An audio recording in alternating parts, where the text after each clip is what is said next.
é um inimigo de Deus, é bom investigar isso. Mas o que Tiago nos ensina a respeito disso?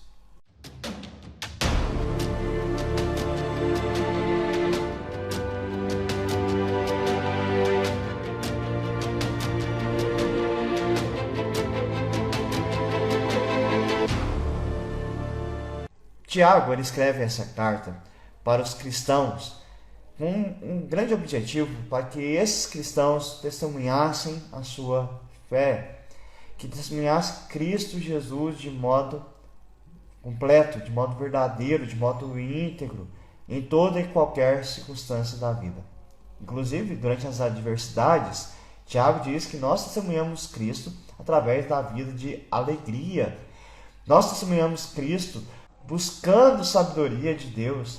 Nós testemunhamos Cristo nos nossos relacionamentos, tratando as pessoas de igual modo, sem fazer distinção de pessoas.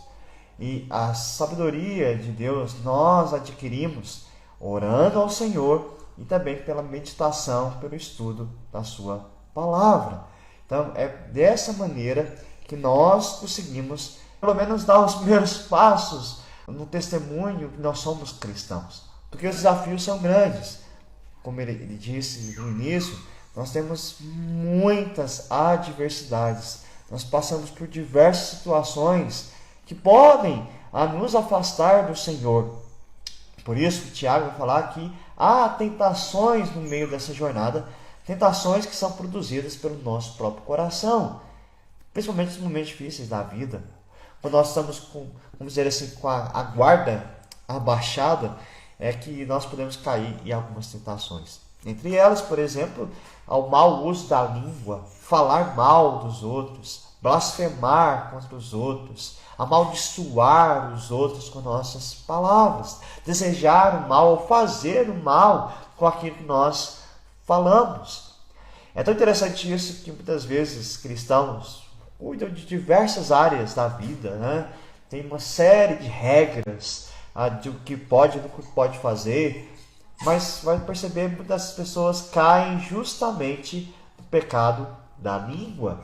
Certa vez, eu conversando com uma pessoa, ela argumentando que na casa dela ninguém assiste televisão, ninguém usa roupa vermelha, porque roupa vermelha é só o sangue de Cristo Jesus. E a mesma pessoa que disse isso é uma das pessoas mais fofoqueiras que eu já vi na vida. Então, a língua é o mal que nós devemos observar dentro do nosso testemunho cristão, porque testemunho, além da postura, da vida de sabedoria, está no nosso falar. E, de acordo com o Tiago, então, nós devemos falar aquilo que edifica. E, mais uma vez, ele vai dizer a nós que nós conseguimos usar a língua da maneira correta se buscarmos a sabedoria que procede de Deus. Então, no contexto cultural que Tiago estava vivendo, né, o Novo Testamento como um todo, em que a oratória era muito valorizada, quem se expressava bem, quem conseguia expor o conteúdo era valorizado. Tiago, olha, não adianta nada você ter uma linguagem rebuscada, não adianta nada você ter uma boa oratória se isso procede tão somente do homem. E Tiago vai dizer que essa forma de falar, essa sabedoria do homem, ela é terrena, animal e demoníaca. O que nós devemos falar é a sabedoria que procede de Deus. Então, nesse sentido, um incrédulo que possa ter uma excelente oratória, o que ele fala tem menos valor do que alguém que pode ser matuto, mas que ele fala a sabedoria de Deus. Isso é muito mais precioso. Então, o Tiago vai nos mostrar justamente essa realidade. No capítulo 4, nós começamos a ver, no último estudo, que Tiago vai continuar a nos mostrar a respeito do testemunho cristão. E aí ele vai mostrar que o cristão, nessa luta dele, nessa existência, nas adversidades, nas tentações, nas formas de relacionamento, ele tem que se preocupar muito com a sua vida de santificação. Ele vai dizer que se a gente não se preocupa com isso, quem é afetada é a própria igreja. No capítulo 4 ele começa dizendo: de onde procedem as guerras e brigas que há entre vós? De onde senão dos prazeres que estão em conflito dentro de vocês? O que Tiago nos diz é que, mesmo dentro da igreja, o povo de Deus entra em situações que a gente só poderia imaginar dos não cristãos, dos incrédulos. Mas vai dizer que no meio da igreja havia guerras e brigas. Por quê? Por causa do pecado, por causa do desejo do coração, por causa da busca desenfreada pelo prazer. E quando você busca o seu prazer, lembre-se bem disso. Quando você busca o seu prazer, você vai afetar a vida dos outros. Porque para buscar o seu prazer, você vai ter que entrar em conflito com os desejos daqueles que estão ao seu redor. Então, sempre quando nós buscamos satisfazer a nossa vontade, isso gerará conflitos, gerará contendas, gerará situações complicadas em nossas vidas. E Tiago vai dizer que, mais uma vez, nós somos motivados pela cobiça do nosso coração. A cobiça que focaliza o homem. O homem se torna o centro, você se torna o centro. E esse é o cerne do problema humano. Essa grande marca do pecado em nossas vidas é nos entregarmos à cobiça. E aí ele vai aplicar isso para os cristãos, que, olha, se você vive dessa maneira, você vai orar a Deus, não vai receber nada de Deus. Sabe aquela sensação que parece que você ora ao Senhor e nada acontece na sua vida? Parece que Deus não está te ouvindo, parece que você está distante de Deus, parece que você não sente Deus. Claro, porque o seu coração está cheio da sua própria vontade, está cheio de egoísmo, está cheio de cobiça, está cheio de pecado. Então, em vez de você ouvir a voz de Deus, entender a vontade de Deus, você vai querer fazer a sua vontade, ao ponto de, que Tiago diz aqui, de matar, de invejar, de promover todo tipo de contenda. E esse vai se afastando de Deus e, por consequente, dos irmãos. Você rompe todos os tipos de relacionamento. E mais uma vez ele vai dizer: vocês nada têm, porque vocês não sabem pedir a Deus. Porque Deus ouve os seus filhos, Ele atende os seus filhos. Mas quando você está com o coração dessa maneira, você vai só ter o silêncio de Deus. Como ele diz aqui no versículo 3: pedem e não recebem, porque pedem mal, para esbanjarem em seus prazeres. E aí então, Tiago, ele vai ser bem duro aqui. Ele vai dizer para o crente: não tem como viver dessa maneira. Não tem como você querer se relacionar com Deus com o seu coração dividido. Antes, ele tinha falado sobre isso, de ânimo dobre, um coração indeciso. Mais uma vez ele reforça essa ideia. Não tem como nós juntarmos duas coisas. A minha amizade com o mundo, com a minha carne, com a minha vontade, com a amizade com Deus. Não dá. É isso que ele vai dizer aqui a partir do versículo 4. Interessante, sobre essa amizade com o mundo que ele vai tratar aqui. A gente sabe que para a igreja ser relevante neste mundo, nós temos que nos relacionar com ele, nós temos que compreender a nossa cultura. Stott tem um livro muito interessante que se chama Ouça o Espírito, Ouça o Mundo.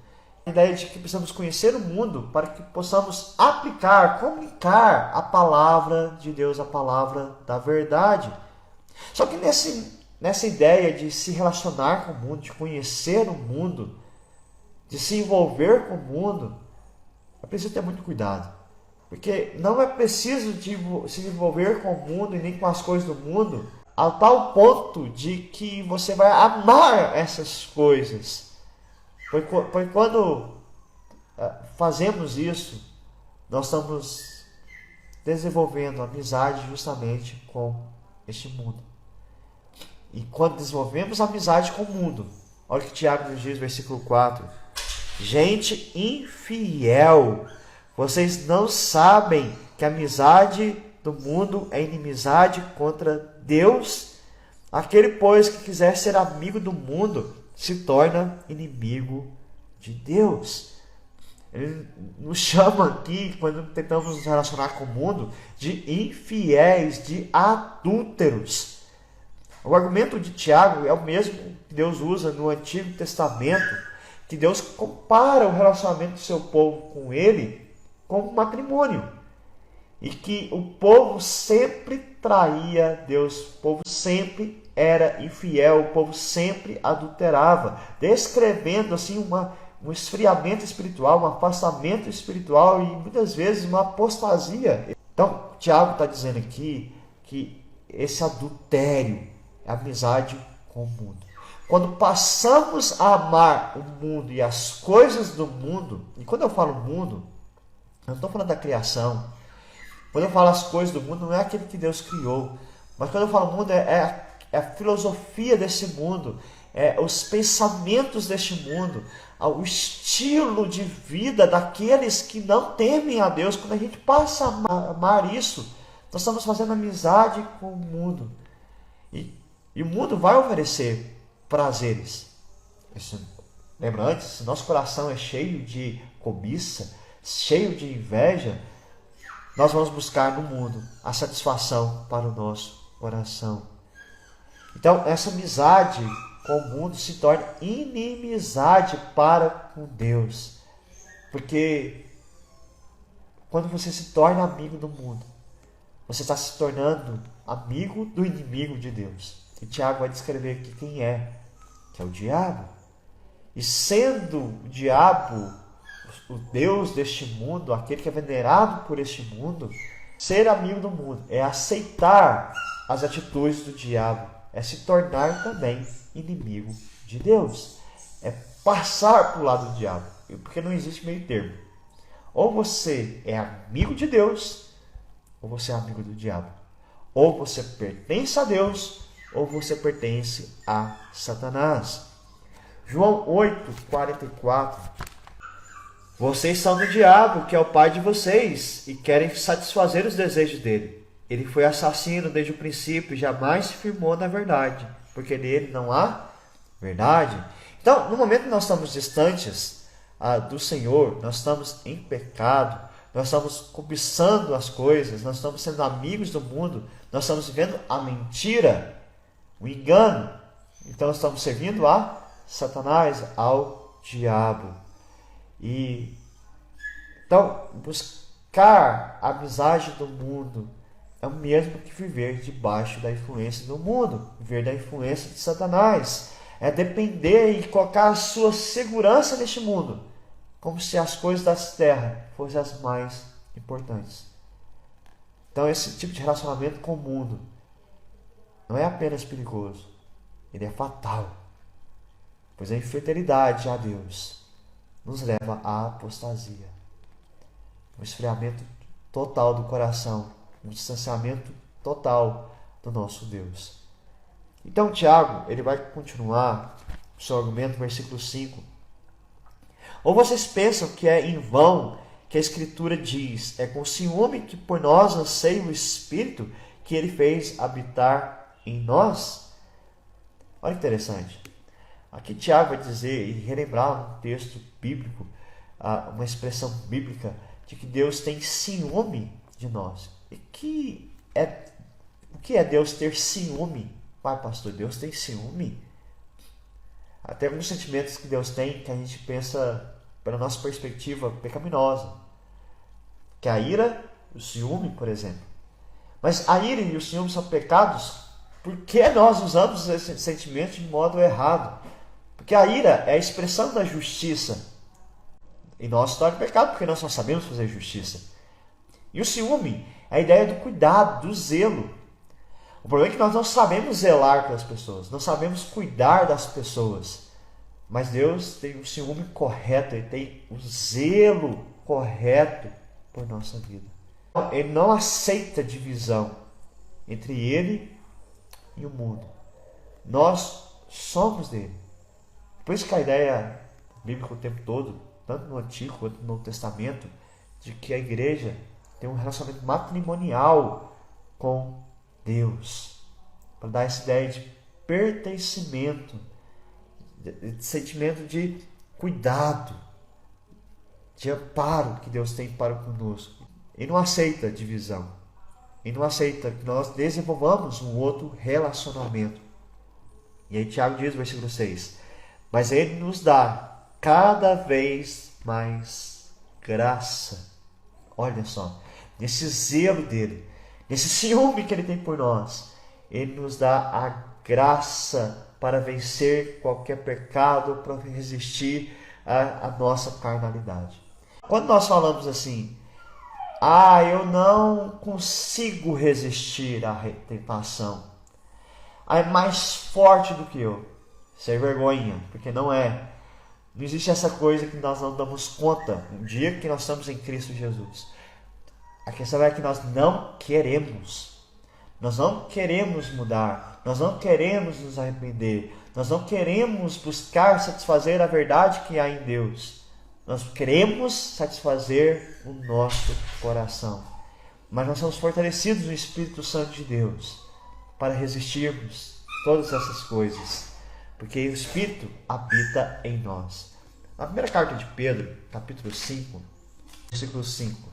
Peça igualmente aos jovens estejam sujeitos aos mais velhos, que todos revistam de humildade no trato de um com os outros, porque Deus resiste aos soberbos, mas dá graça aos humildes.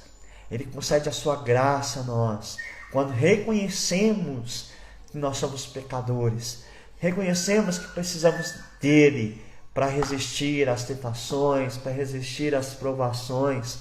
Por isso que existe esperança para todos que estiverem dispostos a reconhecerem que desenvolveram um relacionamento com o inimigo, que reconhecerem que buscaram amizade com este mundo.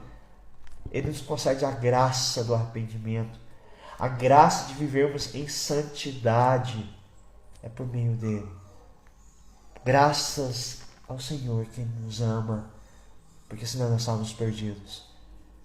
Ele continua no versículo 6, que é justamente a expressão que Pedro usa. Por isso diz, Deus resiste aos soberbos, mas dá graça aos humildes.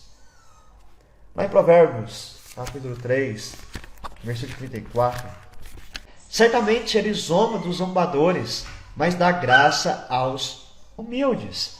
Então, Deus, ele olha para aqueles que são altivos, aqueles que são soberbos, aqueles que dizem, eu cuido de mim mesmo, eu vou satisfazer as minhas vontades, eu vou cuidar da minha vida, eu vou fazer o que eu quero, eu sou livre para fazer o que eu quero, eu tenho livre arbítrio para fazer o que eu quero.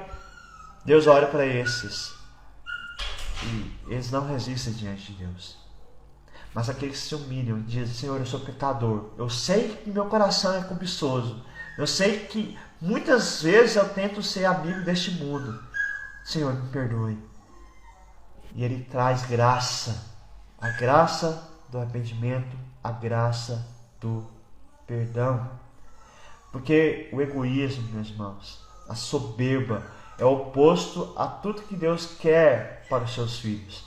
Lá em Filipenses capítulo 2, versículo 3.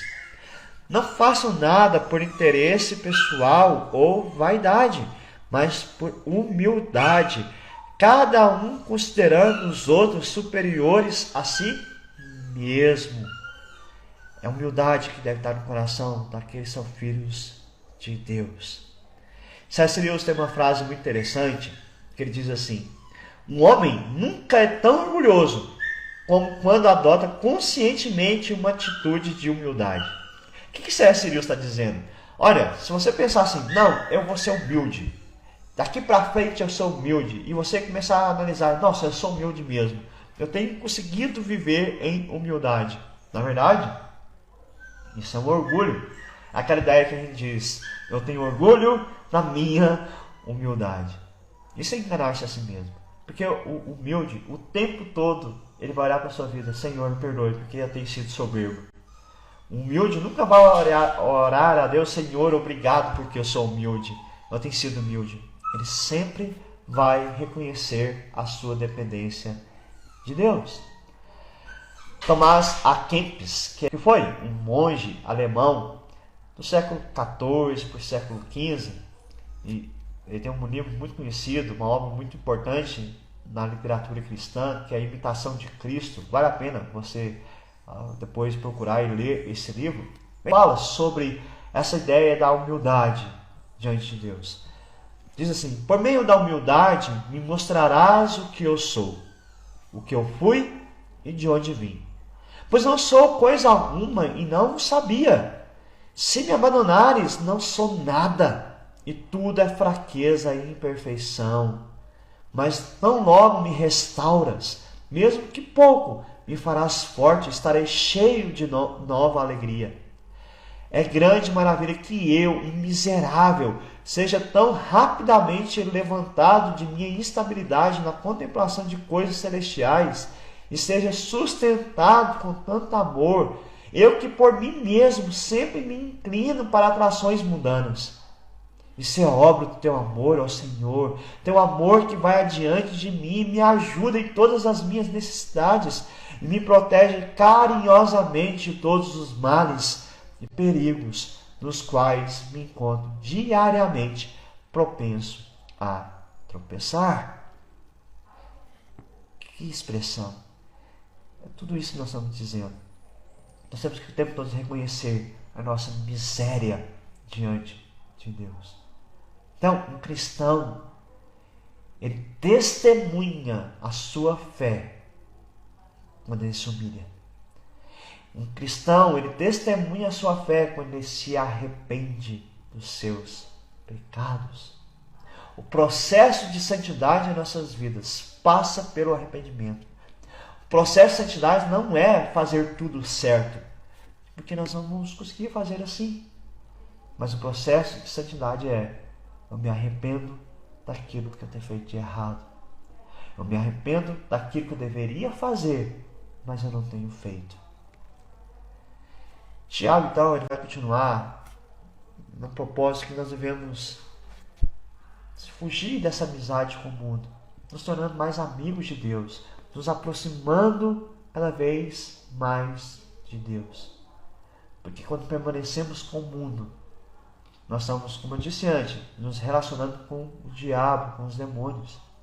Interessante que Tiago fala isso várias vezes. Direto nessa carta, ele vai mencionar os demônios. Por exemplo, capítulo 2, versículo 19, ele diz: você crê que Deus é um só? Faz muito bem. Então os demônios creem e tremem. No capítulo 3, versículo 15, essa não é a sabedoria que desce lá do alto, pelo contrário, é terrena, animal e demoníaca. Não é que Tiago está querendo fazer dessa carta um tratado sobre as hostes infernais, sobre batalhas espirituais, até porque não precisa disso. Ele está sendo muito direto. Não devemos nos preocupar com batalhas espirituais. Nós devemos nos preocupar de quem nós sempre somos amigos. De Deus ou de Satanás. Porque ele vai mostrar que se amamos o mundo, amamos o mal, temos amado Satanás. Versículo 7. Portanto, sujeite-se a Deus, mas resistam ao diabo, e ele fugirá de vocês. Então aqui há a direta conexão entre a amizade com o mundo e o relacionamento com Satanás. Mas o que nos chama a atenção é que as pessoas têm diversas maneiras de reagir ao diabo.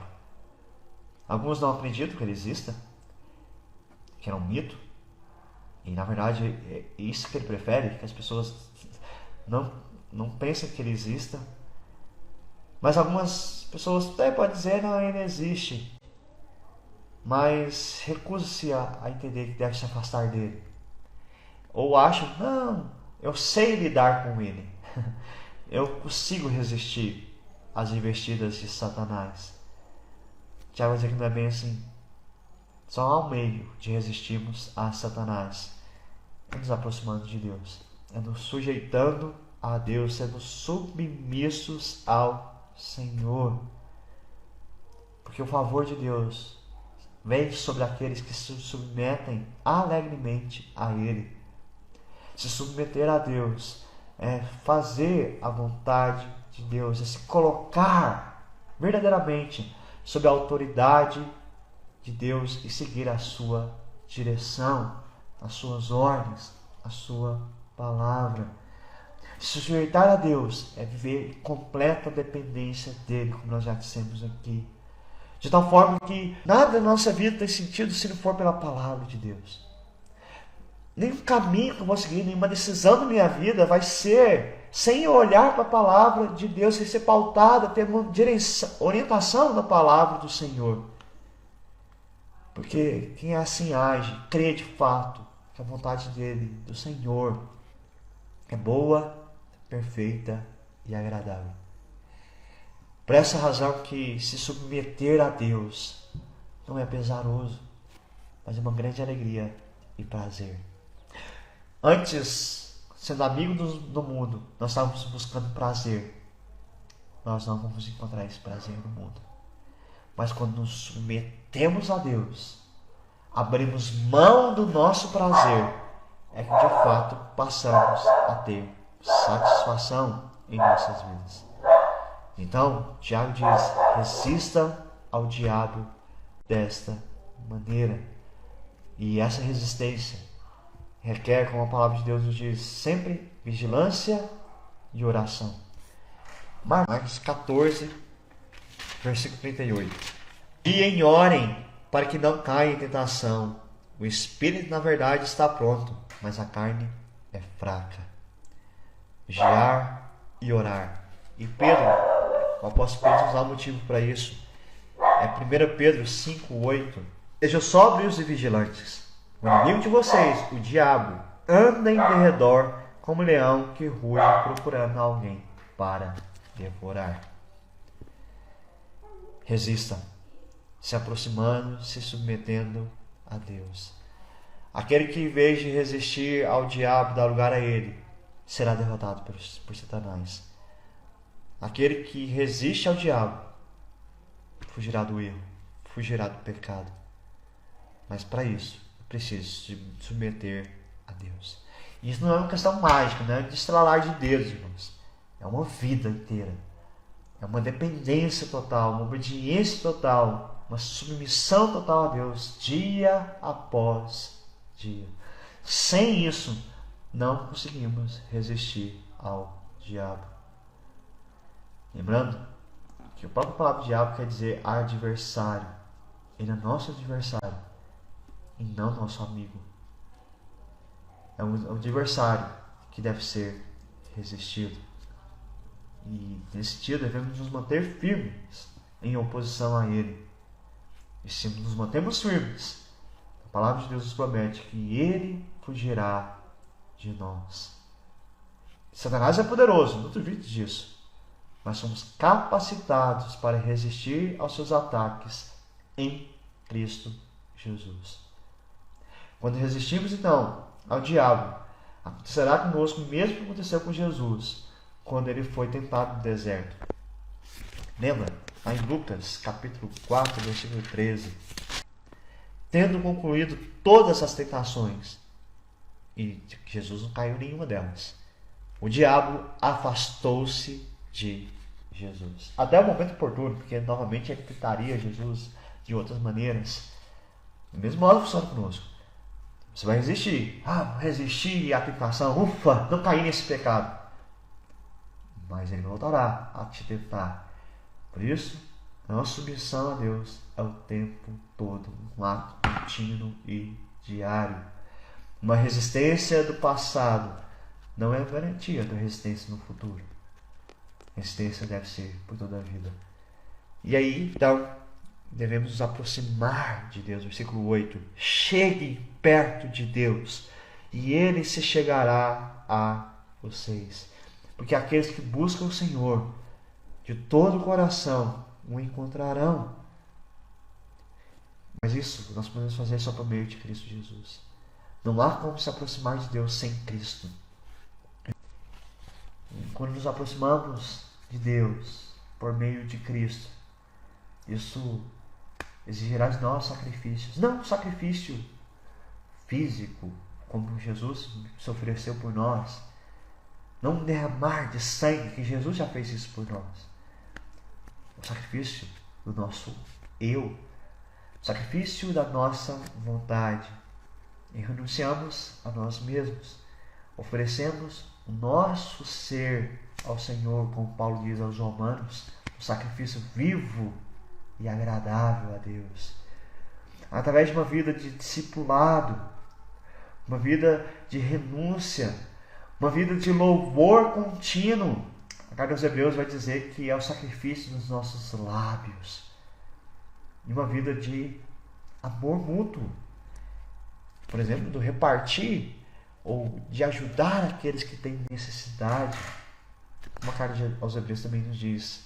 Isso exige de nós renúncia. Isso elimina de nós o egoísmo, a vontade própria. E a promessa da palavra de Deus, quem vive dessa maneira se aproximará de Deus, Ele se aproximará de nós. Estaremos verdadeiramente na presença dEle, em adoração. Mas quando a resistência a Satanás não estiver firme, nos afastaremos de Deus. Só que não é para desistir. Não é porque um dia você não resistiu ao diabo, agora não dá mais, vou chutar o balde, vou me entregar mesmo, Deus já não tem nada para mim. Não. É sempre há tempo de arrependimento. Quando caímos, é que precisamos nos aproximar ainda mais de Deus. Porque vez após vez o diabo tentará lançar o engano, o desânimo, a mentira no nosso coração. Ele tentará persuadir os discípulos de Jesus para que fujam e abandonem a igreja, abandonem o Senhor. Quando isso acontecer, é o momento de aproximarmos mais de Deus, porque Ele também se aproximará de nós. Só que ao se aproximar de Deus por meio de Jesus Cristo, renunciando à nossa vontade, nós devemos buscar sempre a purificação de nossa vida. Versículo 8 continua: limpem as mãos, pecadores, e vocês que são indecisos, purifiquem o coração. Os judeus eles tinham a prática de limpar as mãos antes de cumprirem os seus deveres religiosos. Hoje, para nós, lavar a mão se tornou muito relevante, né? Até mesmo para ir servir ao Senhor, para você adentrar ao templo, você tem que estar com as mãos limpas, né? Tem o álcool em gel lá para você utilizar. Mas Tiago está usando isso agora de modo figurado, tá? Ele não está falando, não é uma profecia que nós deveríamos limpar as mãos diante do Senhor, não. Ele está nos confrontando aqui, irmãos, sobre a importância de mantermos a nossa vida livre da sujeira do pecado, tornando a nossa conduta pura e irrepreensível diante de Deus. E mais uma vez aqui também vai falar da necessidade da santidade em nossas vidas. É abrir mão dos nossos comportamentos pecaminosos para que possamos adorar a Deus em espírito e em verdade. Limpem o coração, vocês que são divididos, que têm o coração dobre, como ele coloca aí, né? Tirem de vocês a hipocrisia. Deus sabe quando nosso coração é hipócrita. Deus sabe quando nós queremos manter ao mesmo tempo amizade com o mundo e amizade com Ele. Andar. Ele sabe do nosso coração. Ele sabe da nossa vida. Por isso que a palavra de Deus nos exige um autoexame, como agora. É necessário olhar para a nossa vida. Temos sido amigos do mundo. Temos resistido a Satanás. Temos tentado nos livrar do pecado diariamente. Temos buscado arrependimento em nossa vida. Aquele que tem o coração dividido, aquele que tem vontade de seguir Jesus, mas ao tempo não tem coragem para abandonar os princípios deste mundo. Ele quer ser amigo de Deus e amigo do mundo ao mesmo tempo. E isso é impossível. É impossível. E aí, dentro dessa ideia do arrependimento, Tiago vai colocar no versículo 9: reconheçam a sua miséria, lamentem, chorem, que o riso de vocês se transforme em pranto e que a alegria de vocês se transforme em tristeza. Sabe de uma coisa? O quebrantamento sempre precede um avivamento. Uma verdadeira restauração vem através do choro, do arrependimento. Uma verdadeira conversão, uma verdadeira transformação vem através do se quebrantar diante de Deus. E Tiago usa a ideia do choro aqui como a ideia da vergonha, de estar envergonhado diante de Deus. Hoje aconteceu um episódio interessante aqui em casa. Recebi uma visita de uma mãe e uma filha, e a filhinha, novinha ainda, tomando café, deixou cair uma xícara, porventura minha xícara favorita. E essa xícara quebrou, e a menina, ela ficou tão envergonhada que ela não conseguia nem erguer os olhos. Tão vergonha que ela sentiu no momento, tão triste que ela ficou. Mais ou menos isso. Essa postura diante de Deus, quando olhamos para o Deus Santo e olhamos para o nosso pecado, nós não conseguimos nem olhar nos olhos. O que resta a nós é só o corar de vergonha, como o Senhor requer de nós.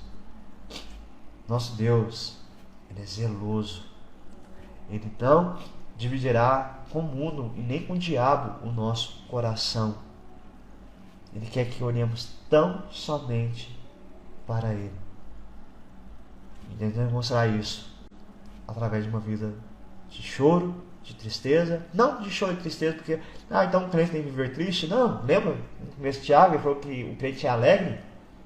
Mas o crente se entristece por causa do pecado. Infelizmente hoje muitas pessoas estão marcadas por uma alegria superficial, ignorando uma terrível realidade do juízo de Deus. Essas pessoas estão buscando não somente seus próprios prazeres, mas a palavra de Deus nos ensina que devemos buscar arrependimento e não os prazeres. Devemos buscar o perdão de Deus, e aí sim teremos a verdadeira alegria deste mundo, o verdadeiro prazer. Essa é a lógica do Evangelho.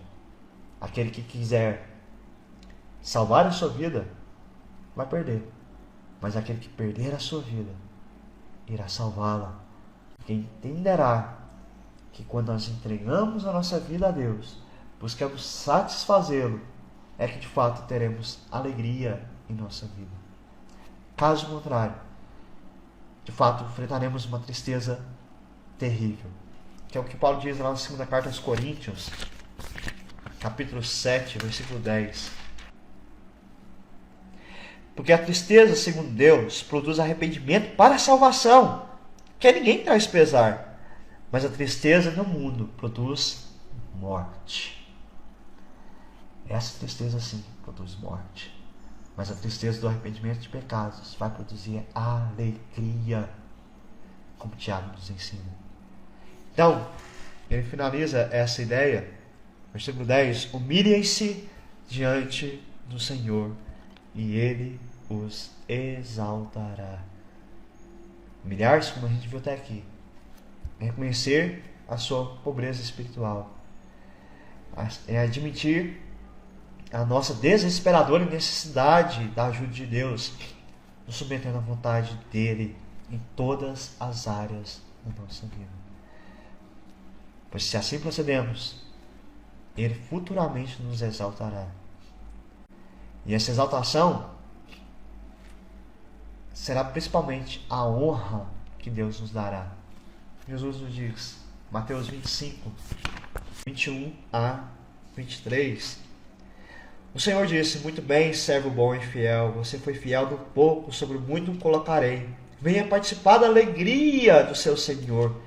E aproximando-se também os que tinham recebido 2 talentos, disse, o Senhor me confiou 2 talentos, eis os outros 2 que ganhei. Então o Senhor disse, muito bom, servo bom e fiel, você foi fiel no pouco, sobre o muito colocarei, venha participar da alegria do seu Senhor. O resumo de tudo, se você busca a alegria desse mundo, satisfação com as coisas desse mundo, você não vai encontrar.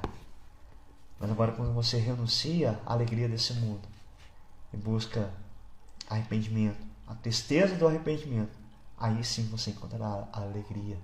Aí sim você vai dar o verdadeiro testemunho cristão. Finalizando, tome cuidado com as coisas que você tem gostado de ouvir, com as coisas que você tem gostado de ver, com as coisas que você tem gostado de falar. Cuidado com as pessoas que são sua referência. Cuidado com o que você diz, isso é verdade. Cuidado. Pode ser que você está amando esse mundo e está sendo inimigo de Deus.